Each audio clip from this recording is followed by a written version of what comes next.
Situated at the southernmost end of Epping Forest, the areas known as Wanstead Flats and Leytonstone have a long and rich archaeological history. Wanstead Flats have been used throughout history as temporary settlements and travellers' camps, and Roman and earlier remains have been discovered there. Leytonstone is situated on the historic Prime Meridian, and its main high road is an ancient pathway which dates back to prehistoric times and was last rebuilt by the Romans as a military Roman road. Written records of the area can be found as far back as the 9th century, and it contains one of the country's last remaining standing stones, regional predecessors to Stonehenge. Many fascinating items have been unearthed here over the years, in particular during the recent 2012 London Olympic developments. These range from Roman tools and equipment back to Iron and Bronze Age items. However, one man believes that this area has a far earlier undocumented history and may in fact have been a human settlement as far back as the Paleolithic period of history. Alan Miles's theories have been controversial and were initially rejected by mainstream archaeology. However, in more recent times his work has gained greater acceptance and has now been included in newspapers, journals and museum archives. Today we are with experienced psychic and archaeological researcher Alan Miles. Alan has made some very interesting discoveries in this area which could lead to the evidence of prehistoric race living in these parts. Welcome to Leytonstone. Welcome, Alan. Thank you for joining us today and sharing your research with us.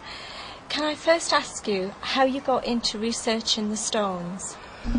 Well, by accident, actually. We'd just moved in here, and we had the fences put up, and the gardener had removed a certain amount of earth from the front garden and transferred it into this back garden, so there's lots of clods of baked earth. And I was just inspecting the garden in the corner over there, and I saw what I thought was a large tooth protruding out of the earth.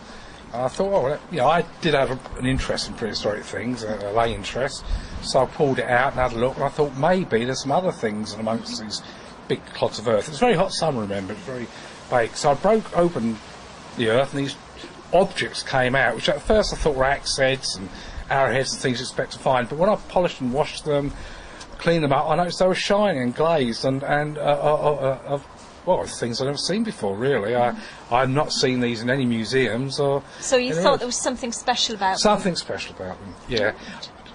I'd actually had a dream the night before, if you're interested in psychic things, where in the corner of the garden, in the dream, was a huge saber-toothed tiger, and I strolled up to this creature in my dream, and I stroked it, and that's all I remember. And that's why the following morning I went to that corner, and in that corner was just what I thought was a tooth. In other words, the dream come out. So you believe you had a premonition dream? Yes. Yes, I did. So it helped to guide you. Guide me towards the that's tooth. Right. Excellent. That's right.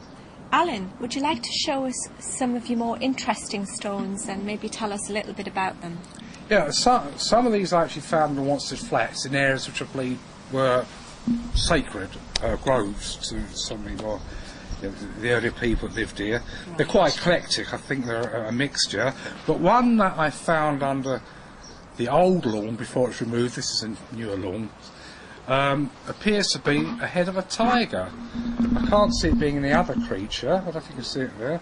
And it even has large teeth. You see its eye. It's a totem. It's a totem, and a totem is really the race's history. They also believe that its counterpart is in the spirit world, and it's inhabited by us. This would have been used by wizards of old, probably the Bronze Age. You find they used to polish his stones. You can see it's well chiselled. And it's not a bear, it's not a wolf, it's a tiger. It's a tiger. And it could be the memory of the saber-toothed tiger, which died out about 10,000 years ago, maybe even less. So that's one very interesting one, yeah. One that I like to show, can I have that one? Yeah, this one? Yeah, that's right. This is... I've read a lot of books by Stan Gooch, and I read one of his best books is Neanderthal, called Seeds of Dreams, Neanderthal Legacy, and Stan Gooch has written to me. He knows a lot about what's known as the wood vaser, or the prehistoric men that inhabited the woods even up to the Middle Ages. Right. They were hunted down all over the country and all over Europe, and they were the relics, really, the last of the Neanderthal men. And this is clearly, I'm using Stan's books, head of a Neanderthal. Its forehead is sloped, very puggy nose, you can see the face. This is very interesting. There's 7 spots there. 1 in the middle is the male, the 6 are the female. This is the Pleiades. The Pleiades, sorry. And it also is hooded. And this is indeed a totem of the same period, when the later people came actually copied these as totems.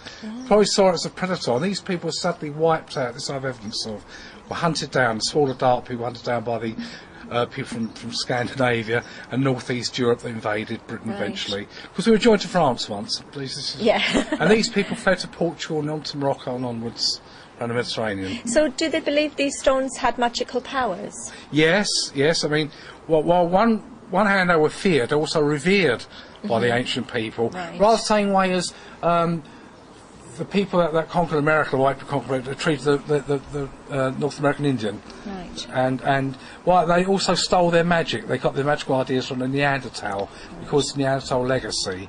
Some archaeologists would very much disagree with this, but I agree with it, and Stan's books do prove that. So you and Stan think along the same lines? Yes, well, Stan has written several books. Stan met a Neanderthal man at a séance many years ago, and he's been writing books ever since. Well, written about 4 or 5 books specifically on the Neanderthal. So when you're looking for your stones, you actually use like your psychic connections to help you find stones in certain areas? Yes, I didn't realise I was. I was using it. Would you say that was a form of dowsing? Yeah, psychic abilities? Yeah. In a lovely summer I had 2 years ago, I used to walk, because I've got bad legs, I used to walk across the flats, and I felt guided, and I could not see but feel how it was once.